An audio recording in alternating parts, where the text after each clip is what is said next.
할렐루야. 하나님께서 우리 가운데 크신 은혜를 더하여 주시기를 소원합니다. 참 어느 때보다 우리나라가 많이 혼란스러운 때인 것 같습니다. 이럴 때일수록 우리 그리스도인들이 하나님 은혜 안에서 굳건히 서서 우리가 어느 쪽이 옳다 그르다, 어느 쪽이 맞다 틀리다 이걸 판단하기보다도 우리가 어떻게 생각하면 나라의 하나됨을 위해서 기도하고 그렇게 나라의 평안을 위해서 기도하면서 하나님께서 이끄시는 길을 믿음으로 순종해 나가시면 좋겠습니다. 지난주에 우리가 이 7재앙을 가진 7천사 마지막 이제 7번째 하나님의 진노가 내리기 전에 먼저 이제 구원받은 하나님의 백성들이 하나님의 구원을 찬양하는 그런 노래, 그런 찬양을 하나님께 부른 내용을 말씀을 드렸습니다. 4절 말씀 보면 주여 누가 주의 이름을 두려워하지 아니하며 영화롭게 하지 아니하려고 하오리까 하시면서 오직 주만 거룩하니이다. 주의 의로우신 일이 나타났음에 만국이 와서 주께 경배하리이다. 이것이 이제 하나님을 찬양하는 노래의 내용입니다. 근데 이제 3절에 보면 이것을 이제 모세의 노래, 어린 양의 노래 이렇게 표현하고 있죠. 모세를 찬양하는 노래가 아니라고 말씀드렸습니다. 그렇죠? 모세라고 하는 개인이 아니라 모세를 통해서 하나님께서 이스라엘 백성들을 구원하신 일을 찬양한 것, 하나님을 찬양한 내용이고 또 어린 양의 노래라고 하는 것은 어린 양으로 상징되어 있는 예수 그리스도, 인류의 모든 죄를 대신 지시고 십자가를 가는 그 모습을 세례 요한이 이렇게 표현하거든요. 보라, 세상 죄를 지고 가는 하나님의 어린 양이로다. 이제 그 예수님께서 십자가를 향해서 가는 그 길을 인류의 모든 죄를 대속하시는 하나님의 구원의 역사로 이제 묘사한 내용인데, 그래서 어린 양의 노래라고 하는 것도 예수님께서 이 땅에 모든 죄인들을 구원하시기 위한 하나님의 구원의 역사를 이루시기 위한 그 일들을 말하는 거죠. 결국 이제 어린 양이라고 하는 그 존재가 아니라 하나님의 구원의 역사를 찬양하는 그런 것이다 말씀드렸습니다. 그러면서 제가 이제 우리가 삼위일체 하나님, 우리 이제 기독교가 유일하신 하나님, 유일신을 믿는데 우리가 삼위일체라고 하는 이야기를 해요. 그러면서 유일신이신 하나님이 세 분이 계신다 이렇게 이제 이야기를 합니다. 그러다 보니까 많은 분들이 여기에 헷갈려요. 하나님은 한 분이다 그랬는데 왜 갑자기 삼위 하나님이 세 분이 계시냐 뭐 이렇게 이야기, 서로 모순되는 이야기가 아니냐라고 하는 이야기를 해요. 근데 그거는 이제 모순되는 이야기가 아니고 우리가 성경의 내용을 종합적으로 이해해 보면 하나님이 유일하시다. 특히 이제 신명기 6장에 나와 있는 신명기 6장 4절 5절 이렇게 말씀 보면 쇠마라고 하는 거잖아요. 쇠마 이스라엘아 들으라 그렇게 하면서 너희 하나님 여호와는 오직 하나이시다, 한 분이시다 라고 하는 표현을 쓰거든요. 그래서 이제 그런 표현에 따라서 하나님은 오직 한 분이다, 하나이다 이렇게 유니크한 올리원 이렇게 이야기하는데, 이제 성경 전체를 보면 성경이 하나님에 대해서 묘사하고 있는 하나님의 절대적인 어떤 존재를 묘사하고 있는 문구들이 있어요. 단어들. 그 단어들은 다른 어떤 피조물이 쓰지 않고 하나님에게만 씁니다. 그 중에서 이제 특히 대표적인 게 뭐냐 하면 구약 성경에서 하나님, 여호와 하나님을 기록할 때, 성경 기록하잖아요. 기록할 때 쓰는 문자가 있어요. 그게 신성한 내문자라고 그러는데 그게 이제 여호와라고 하는 이름을 기록하는 문자입니다. 성경이 문자로 기록되어 있으니까. 근데 이제 이 문자가 이제 히브리어로 4개가 있는데, 근데 히브리어 성경이 특징이 뭐냐 하면 구약 시대에 전해져 오는 히브리어 성경은 모음이 기록되어 있지 않아요. 자음만 기록이 딱 되어 있다는 거예요. 자음만. 그리고 띄어쓰기가 없습니다. 문장 부호 같은 것도 없어요. 그래서 이스라엘 백성들이 이 성경을 왜 계속 암송을 하느냐, 그 이유가 뭐냐 하면 우리가 자음만 있고 모음이 없을 때 그걸 어떻게 발음할 수가 없어요.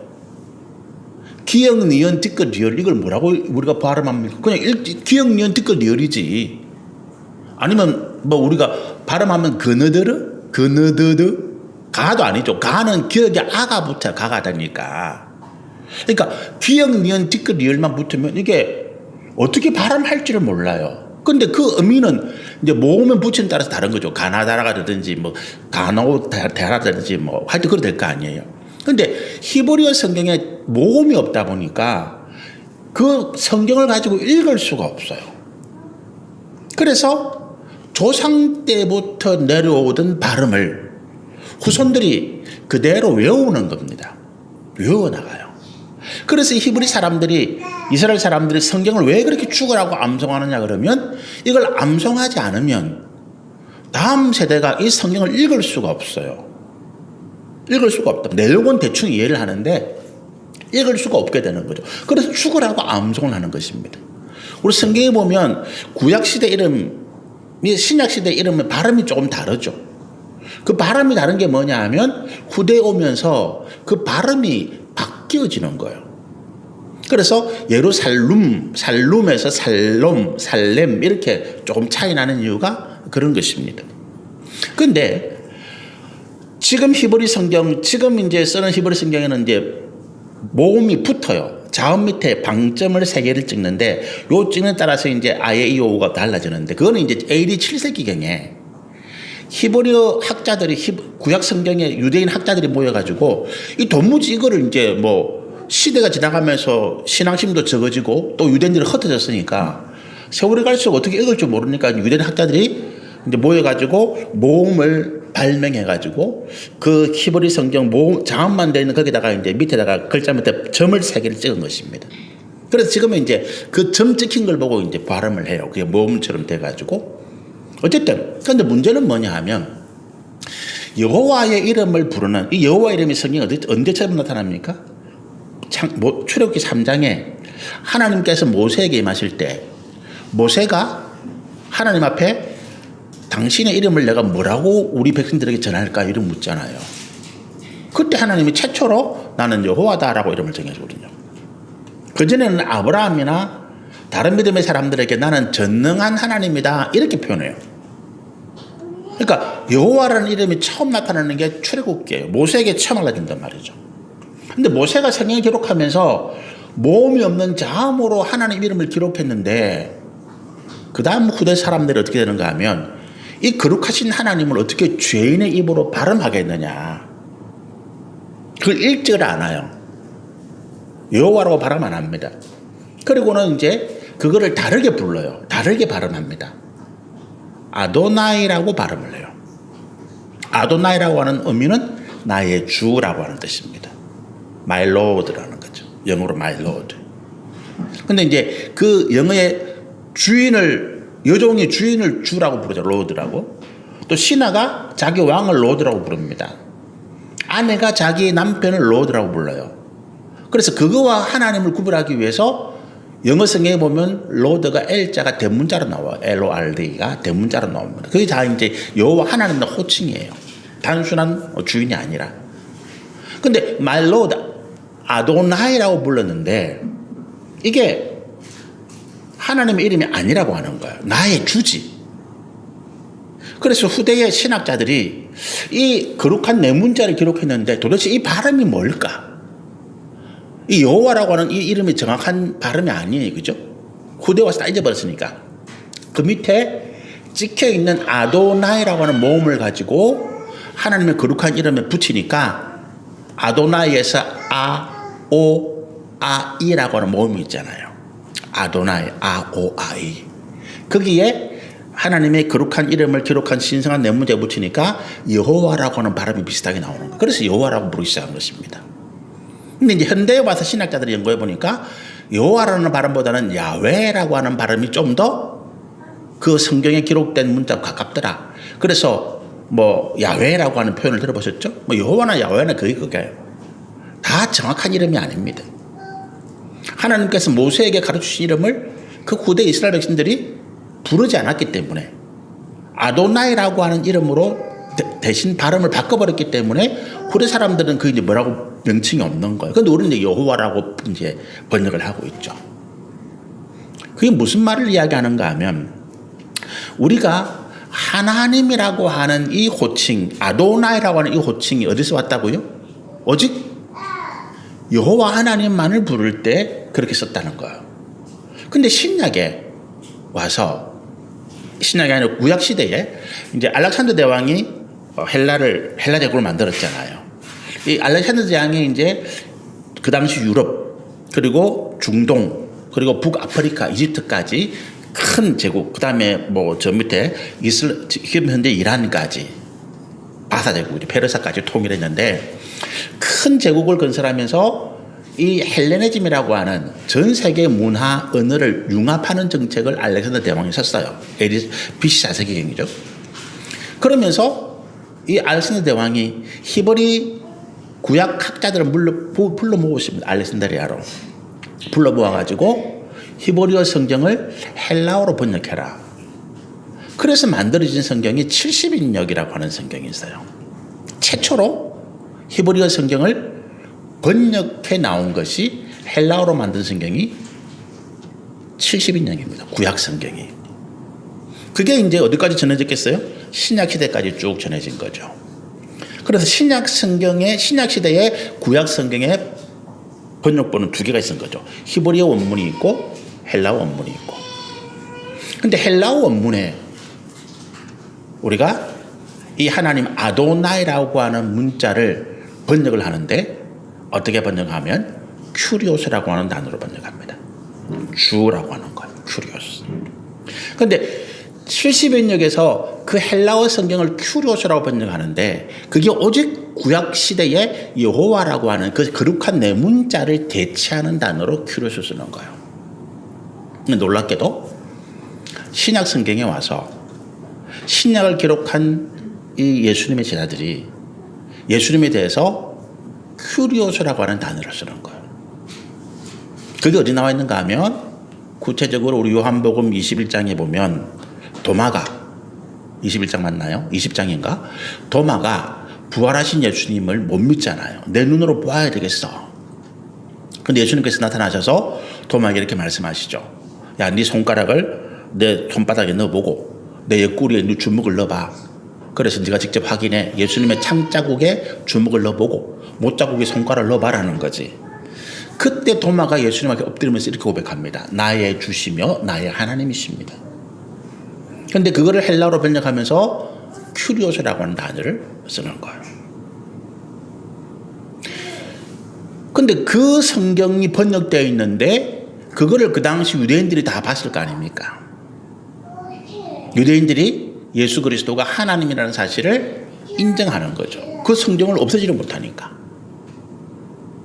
또 우리가 신약 성경의 여러 가지 번역본을 보면 하나님만이 전능하시고 알파와 오메가 처음과 시작 이런 표현을 쓰잖아요. 그죠?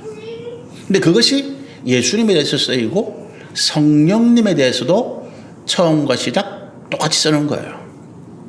그래서 이런 표현들 성경이 여호와 하나님 외에는 구약 성경에 쓰지 않는 표현들을 신약 성경에 와서 예수 그리스도 그리고 보혜사 성령에 대해서 표현할 때 구약 시대 하나님께만 붙였던 호칭들이 거기에 같이 들어가는 거예요. 그래서 이 세 분이 동등한 권능, 동등한 영광, 동등한 어떤 권위를 가지고 계신 하나님이다. 이렇게 우리 인정할 수밖에 없는 거죠. 그러면 왜 구약에 우리가 신명기 6장 4절에 그렇게 6장 5절에 그렇게 말씀하시느냐? 우리 하나님 여호와는 오직 한 분이다. 그 의미는 신명기서가 기록된 배경이 뭡니까? 모세가 이제 가나안 땅으로 들어가기 전에 요단강을 목전에 두고 모세는 죽잖아요. 그러면서 모세가 마지막 그 출애굽 2세대 광야에서 태어나서 제대로 할례도 받지 못하고 제대로 하나님의 말씀으로 교육받지도 못한 이 출애굽 2세대들을 마지막으로 가르치는 말씀이 신명기예요. 그죠? 그래서 신명기가 두 번째 율법이라고 말씀드렸잖아요. 두 번째 가르치는 율법인 거죠. 근데 그걸 가르치면서 이제 이 출애굽 2세대들이 이전에는 애굽에서 우상들을 경험했고 또 이들이 가나안 땅에 들어가면 가나안 땅에 있는 수많은 우상들을 만나야 될 거예요. 그 우상들이 다 신이란 말이죠. 모세가 그렇게 이야기하는 거예요.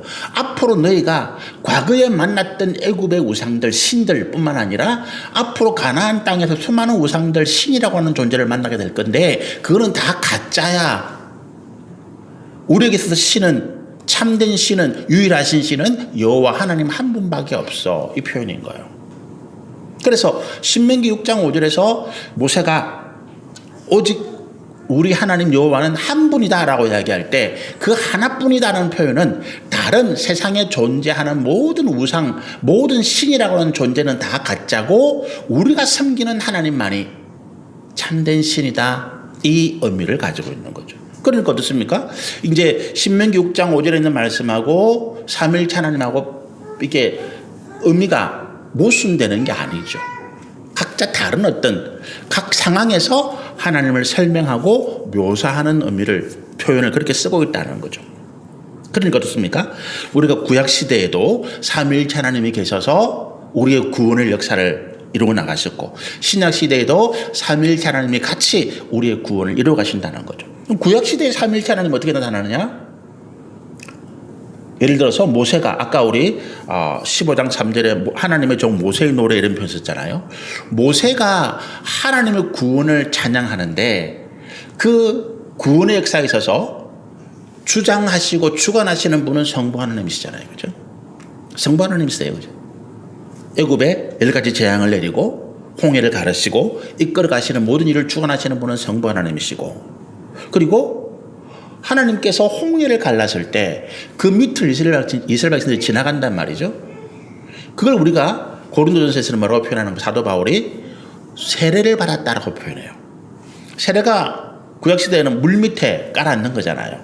사람을 물 밑에 깔아앉히는 거거든요. 그 죽었다가 다시 살아났다는 표현을 쓰니까. 그래서 예수 그리스도의 세례의 모형이 애굽이라는 요단강이라는 홍이라는 거예요. 그리고 이제 이 출애굽 2세대들도 가나안 땅에 들어갈 때 요단강을 가르고 들어가거든요. 그것도 이제 세례의 모형이에요. 그리고 성령은 어떻습니까? 성령은 가나안 광야 생활 40년 동안에 낮에는 구름 기둥, 밤에는 불 기둥으로 인도해 가죠. 그리고 그 광야 40년 동안 이스라엘 백성들의 삶을 보호해 주신다는 거죠. 그게 지금 우리 성령이 오늘 우리에게 사실은 똑같다는 거예요. 그래서 구약 시대에도 이 하나님이 이스라엘 백성들을 구원하시는 역사를 통해서 삼위일체 하나님의 역사가 나타나 있더라. 예수님 사건도 마찬가지죠. 그죠? 십자가의 모든 구원의 역사를 주관하시는 분은 성부 하나님이시고 십자가에서 대속의 죽음을 당하시는 실행하시는 분은 예수님이시고 그리고 오늘 그 예수님의 십자가 대속의 은혜가 우리 가운데 믿음의 증거로 우리가 고백하고 받아들일 수 있도록 역사하시는 분은 성령님이시다. 그래서 우리가 이 삼위일체 하나님이 이 세상을 구원하시는 역사를 그렇게 우리 가운데 증거하고 있더라라고 하는 것입니다. 그 다음에 우리 5절에 보면 5절부터 이제 4절까지는 이제 우리가 성도들의 먼저 믿고 구원받은 성도들의 천국에 간 성도들의 이제 찬양이고 5절부터 8절까지는 이제 일곱 천사가 하나님 앞에 하나님께서 주신 그 진노의 대접을 받는 장면이 나오죠. 5절에 보니까 또 이 일 후에 내가 보니 하늘의 증거장막의 성전이 열리며 하늘의 증거장막의 성전이 열리더라. 하늘의 성전이 있다는 표현이 이제 성경에 많이 나오고 신약에도 많이 표현돼요. 근데 이제 실제로 하늘의 성전이 있느냐라고 하는 것은 그렇지는 않습니다. 그렇지는 않는데 우리 성경에서 하나님에 대한 표현 그리고 이제 어떤 그 우리 신앙에 관계된 표현들은 다 우리가 이해할 수 있는 상징적인 은유적인 표현으로 하고 있다는 것을 계속 말씀드립니다. 그러니까 이 당시 이제 이 요한계시록 기록될 당시에 성도들은 거의 구약 시대의 영향을 받은 성도들이잖아요. 우리와 조금 다릅니다. 이 사람들은 정통 유대인들이고 그리고 구약 시대에 예루살렘 성전에서 예배를 드렸던 경험을 가지고 있는 사람들이에요. 그러니까 이 사람들에게 있어서 하나님의 임재, 하나님의 상징이 뭐냐 그러면 성전이에요. 성전입니다. 성전이 하나님의 임재의 상징이라고 하는 거죠. 그래서 천국에 하나님이 계시다? 그럼 당연히 천국에도 성전이 있겠지라고 하는 거예요. 그렇게 생각하는 것입니다. 그래서 성경이 하나님께서 우리가 하나님에 대한 어떤 역사, 하나님에 대한 어떤 이미지, 하나님에 대한 어떤 의미를, 뜻을 정확하게 이해할 수 있도록 이 땅에 있는 것을 가지고 표현을 하는 거예요. 그래서 이 땅에 있는 모든 것들은 하늘의 그림자다, 모형이다, 이런 표현을 쓰는 게 그것 때문에 그렇습니다. 우리가 이 땅에 있는 것을 가지고 하늘에 있는 하나님의 거룩하신 모습, 또 하늘나라의 여러 가지 모습들을 이미지로 느낄 수 있도록 그렇게 표현하는 거죠. 그래서 하늘에 실제로 성전이 있는 것이 아니고 우리가 보기에 그렇게 볼 수 있도록 하나님께서 은유적으로, 상징적으로 보여주셨는데, 그거를 뭐라고 표현했는가 하면 증거장막 이렇게 해요. 장막은 텐트입니다. 텐트는 모세가 만들어서 솔로몬이 성전을 만들기까지 존재했던 하나님의 예배를 드리는 그 장소가 텐트입니다. 이게 이제 이동식 천막이죠. 규모가 좀 크지만. 근데 우리 구약 성경에 보면 이 하나님께서 모세를 통해서 만드신 이 텐트, 장막을 표현하는 의미가 몇 가지 있어요. 표현하는 단어. 첫 번째는 우리가 가장 많이 하는 게 성막이라는 거예요. 성막. 거룩한 장막, 거룩한 텐트라는 뜻입니다. 거룩하다는 의미는 뭐라고 말씀드렸습니까? 거룩하다는 뜻은 하나님의 임재에 관한 표현이에요.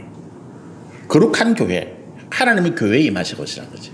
우리를 성도라고 부릅니다. 거룩한 무리, 하나님께서 임하여 계신다는 거예요. 하나님의 임재, 하나님의 존재를 표현하는 단어가 거룩하다라고 하는 것입니다. 그래서 성막, 거룩한 장막, 거룩한 텐트, 하나님이 임자여 계시는 텐트라고 하는 거예요. 회막이라는 표현도 씁니다. 회막은 뭘 회자예요, 한문으로? 이게 무슨 의미인가 하면 이스라엘 백성들이 그 성막 텐트 앞에 모여서 하나님 앞에 예배하고 하나님을 찬양하고 하나님의 은혜와 복을 받는 그런 모이는 곳, 그것을 이제 회막이라고 하는 표현을 씁니다. 근데 이제 세 번째 표현이 뭐냐 하면 오늘 나와 있는 증거장막이라고 하는 거예요. 구약 성경에도 증거장막이라는 표현이 나와요. 근데 이 증거장막이라고 하는 표현을 쓸 때는 이 증거는 뭡니까? 뭔가 사람들에게 증명해 보이는 것을 증거라 그러잖아요. 그러니까 뭔가 하나님께서 사람들에게, 이스라엘 백성들에게 뭔가를 증거하고 증명해 보이는 장소가 증거장막이에요. 성경, 구약 성경에 보면 이제 법궤가 있잖아요. 이 성소가 두 가지로 구분되어 있죠. 지성소와 성소입니다. 장막이. 성소는 제사장이 들어가서 예배를 드리는 곳이고, 거기에는 불을 밝히는 등잔이 있고 하나님 앞에 안식일마다 떡을 올려드리는 떡상이 있고, 그리고 이제 향불을 태워 올리는 분향단이 있습니다. 향로. 이 세 가지 성막 안에 있어요. 조금 더 자세히 설명드리면 이 등은 진리의 빛입니다. 하나님의 말씀을 그리고 떡은 생명의 양식이죠. 하나님부터 내려오는 예수 그리스도죠. 그리고 이 분향단은 우리 기도입니다. 그래서 진리의 말씀과 그리고 기도, 그리고 예수 그리스도의 몸을 통한 예배의 장소가 성소예요. 우리가 성소라고 보시면 되죠, 자리가. 지성소는 뭐냐 하면 하나님이 임재한 곳이에요. 사람은 들어갈 수 없어서 그 성소와 지성소를 휘장으로 구분해 놨습니다. 함부로 들어가면 죽어요. 그런데 그 성소 안에 뭐가 있는가 하면 법궤라고 하는 것이 있습니다. 법궤가 보관되어 있어요. 근데 이 법궤는 궤짝이잖아요. 나무로, 조각나무로 이렇게 짜가지고 궤짝을 만들어가지고 그걸 금으로 입힌 게 법궤예요. 근데 그 법궤 안에 뭐가 담겨 있는가 하면 세 가지가 있습니다. 하나는 하나님께서 시내산에서 모세에게 주신 십계명 돌판 2개가 그 안에 들어있고, 또 하나는 광야 40년 동안 이스라엘 백성들이 먹었던 만나, 그 만나를 증거물로 보관해 놓은 단지, 만나를 담은 항아리가 하나 들어가 있습니다.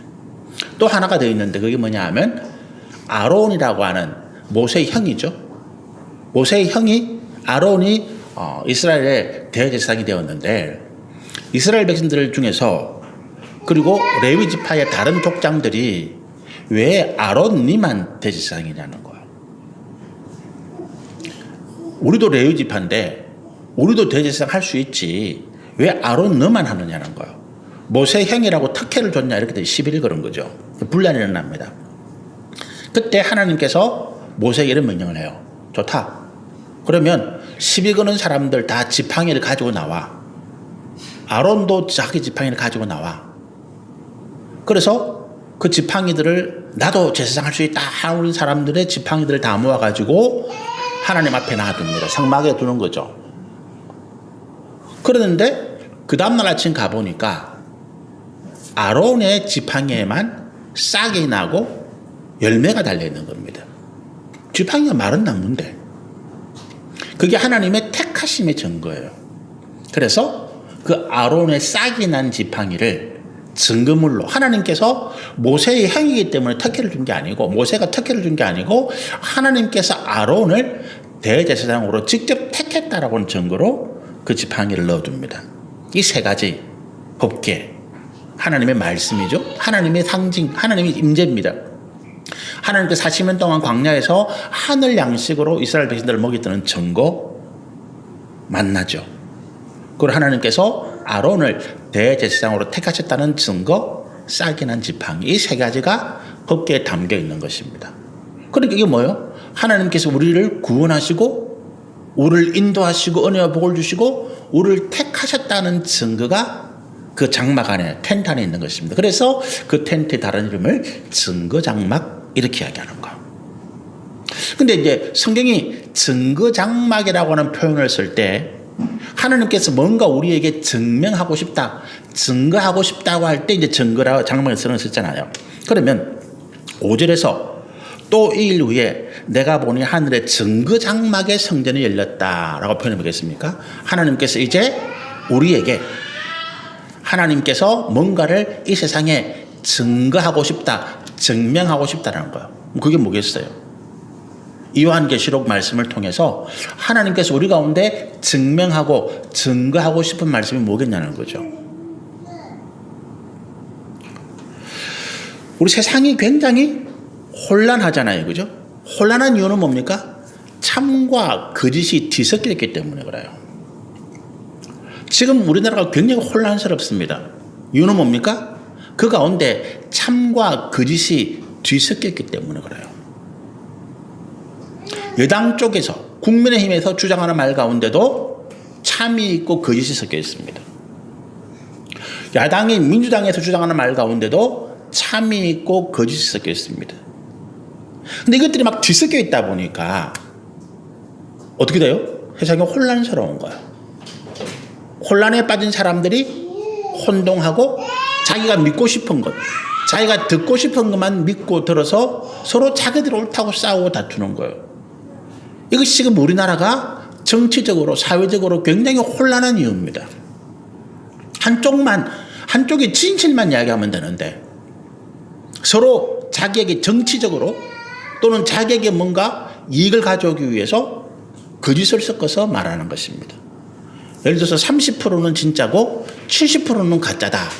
그럼 사람들이 그걸 30% 때문에 70%를 진짜로 다 믿어요. 이 세상이 지금 그렇습니다. 그런데 특히 우리가 정치적인 사회적인 문제를 제외시켜 놓고 지금 요한계시록이 정치적인 문제, 사회적인 문제를 이야기하는 게 아니잖아요. 이 세상을 구원하시려는 하나님의 말씀, 하나님의 의지, 하나님의 역사에 대해서 말하고 있거든요. 그러니까 하나님이 증명하고 싶은 게 뭐겠어요? 내가 이 세상을 구원하고 이 땅의 모든 죄인들을 구원하기 위한 내 의지, 하나님의 열심, 하나님의 의지, 하나님의 역사가 진짜라고 하는 것을 증명하고 싶었던 거예요. 사단이 광명한 천사처럼 말한다 그러잖아요. 우리가 앞에서 우리 요한계시록 13장 14장에 나와 있는 말씀이 뭐였습니까? 바다에서 짐승이 올라오고 땅에서 짐승이 올라와서 하나님의 역사가 거짓말이다, 가짜다, 예수 그리스도가 가짜다, 십자가 부활 그 거짓말이야, 어떻게 사람이 죽었다가 다시 살아나냐, 이 땅에서 잘 먹고 잘 살면 되지, 이런 이야기들로 거짓을 말한다는 거예요. 그런데 하나님은 어떻습니까? 예수 그리스도 통한 구원이 진리인 거죠. 생명인 거죠. 그 길인 거죠. 사람이 죽는 것으로 끝나는 것이 아니라 이후에 영원한 삶이 기다리고 있는 거죠. 지옥이든 천국이든. 하나님께서 우리를 구원하시는 그 모든 일들이 세상에 참과 거짓이 혼돈되어 있어서 사람들이 혼란해하고 야 교회가 거짓말이야. 목사들이 거짓말해. 목사들이 돈 벌기 위해서 사람들을 미혹해가지고 재산 뺏고 뭐 어떻게 성적으로 뭐 어떻게 하고 이거 하기 위해서 지금 뭐 그거 다 거짓말 속고 있어. 이런 이야기들을 하고 있을 때에 하나님 어떻게 말씀하신다고요? 지금 하나님이 말씀하시는 이 모든 구원의 일들이 진리이고 참이다는 것을 증명하고 싶으실 때 그래서 이 5절의 말씀 가운데 하늘의 증거 장막의 성전이 열렸다 표현하십니다. 이게 드디어 하나님께서 내가 지금까지 너희를 구원하기 위하여 한 모든 일이 진짜라고 하는 것을 보여줄게 라고 하는 그 선언인 거죠. 뭘로? 죄인들을 심판하심으로. 자, 우리 앞에 14장까지 마지막 추수를 통해서 이 땅에 마지막 믿음을 가진 사람들은 다 구원받았어요. 그죠? 그럼 지금 이 땅에 남아있는 사람도 누굽니까? 이 당시에 이 시점에 남아있는 사람들은 끝까지 하나님 말씀 믿지 아니하고 예수의 십자가를 부인하고 끝까지 하나님을 대적하고 죄악 가운데 빠진 사람들이잖아요. 그럼 그들에게 남은 건 뭐만 남았어요? 심판만 남은 거예요. 그래 내가 진짜 너에게 심판을 보여주마. 이것이 하나님께서 이 믿지 않는 죄인들에게 보여주시는 증거예요. 하나님 말씀이 그렇지 않아요. 예수를 믿고 하나님을 믿는 자들에게는 영원한 영생과 하늘의 상급과 영광을 주시겠다. 너희가 내 말을 믿지 아니하고 우상을 섬기고 죄악을 범하면 너희들에게 영원한 형벌이 있다. 그 말씀인데 앞에 예수를 믿어서 하나님 진리의 말씀 가운데 선한 믿음을 가지고 있는 자들은 다 구원받아 갔어요. 그들은 이미 증거를 받았습니다. 그죠? 남아있는 사람들 아직까지 하나님을 믿지 아니하고 죄 가운데 있는 자들에게는 이제 남은 증거가 뭐예요?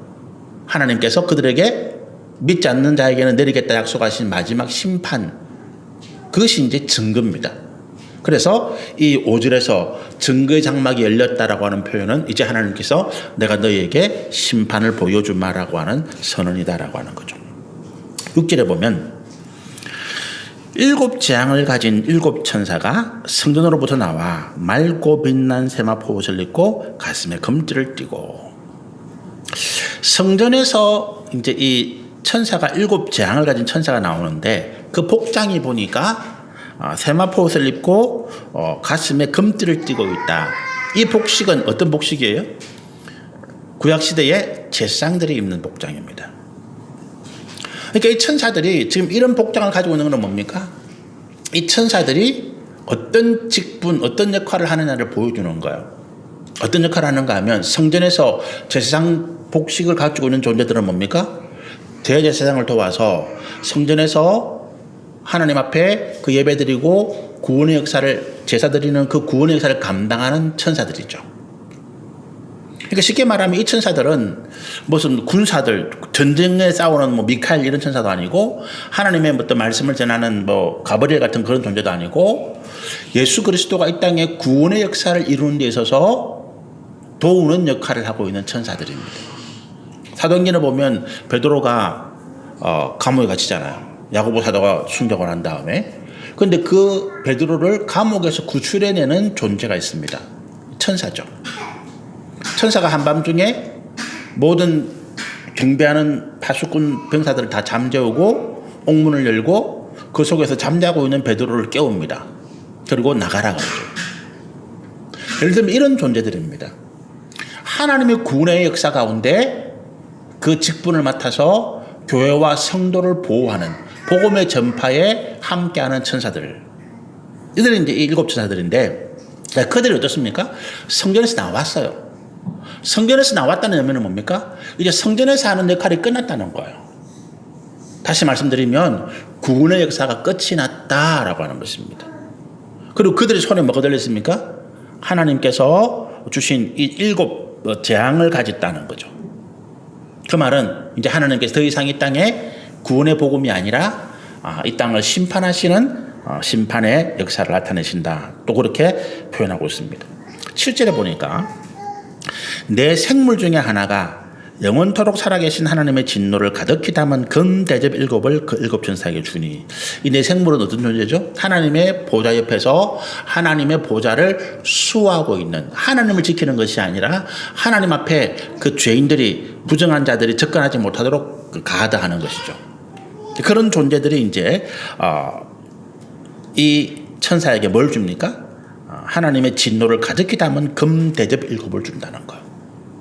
근데 이것을 땅에 부을 때 이제 우리가 일곱 대접의 심판인데, 이 금 대접에 뭐가 담겨 있다고요? 진노의 대접이라는 거죠.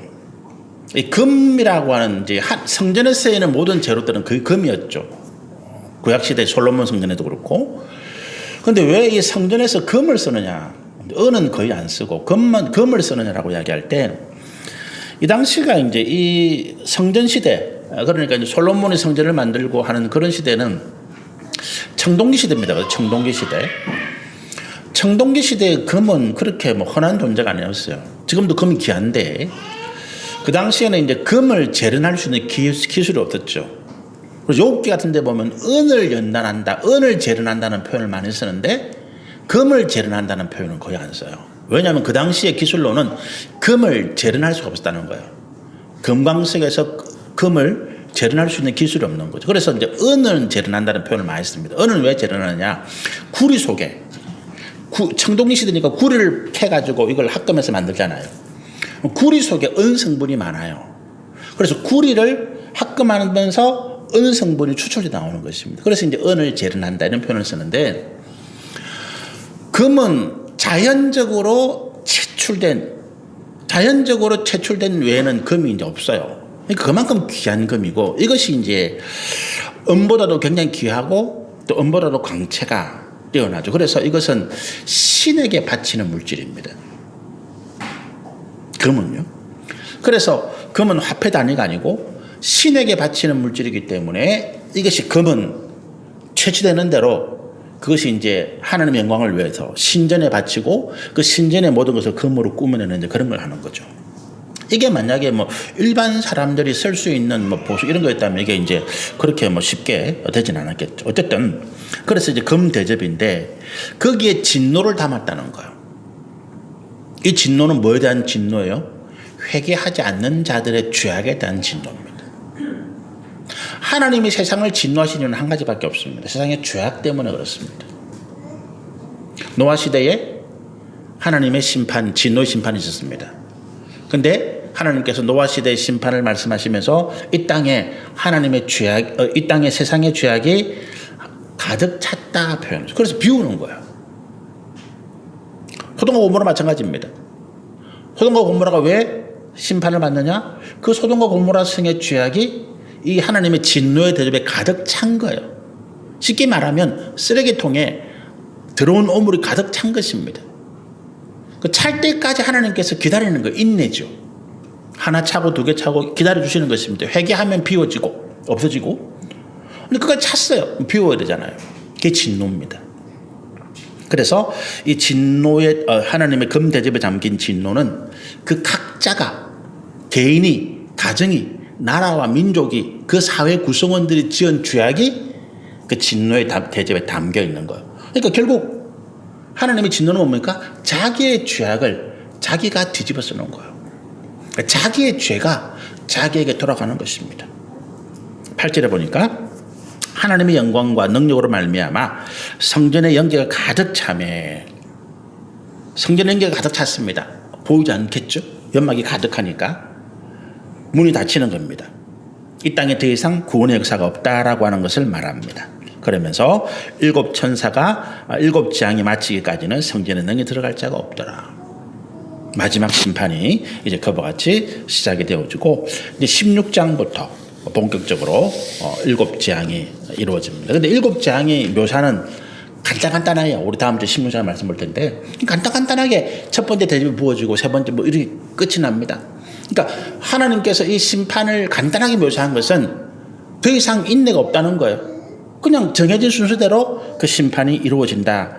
그리고 이제 이 심판이 끝나고 나면 예수님이 이 땅에 재림하시는 역사가 우리가 17장에 18장에 그렇게 이제 기록이 되어 있습니다. 우리 오늘 이제 15장의 말씀을 마치셨는데 우리가 하나님의 구원의 역사를 지금 하나님이 증거하신다 그랬잖아요. 우리 삶 속에 우리는 어떤 증거를 가지고 있습니까? 우리가 구원받은 하나님의 백성들의 증거를 가지고 있어요. 그 증거가 뭡니까? 예수 그리스도께서 나를 위하여 십자가에서 대신 죽으셨다는 증거입니다. 하나님이 우리 가운데 구원의 증거는 그거예요. 야, 네가 구원받았다는 표식을 내봐. 내가 뭐 없는데?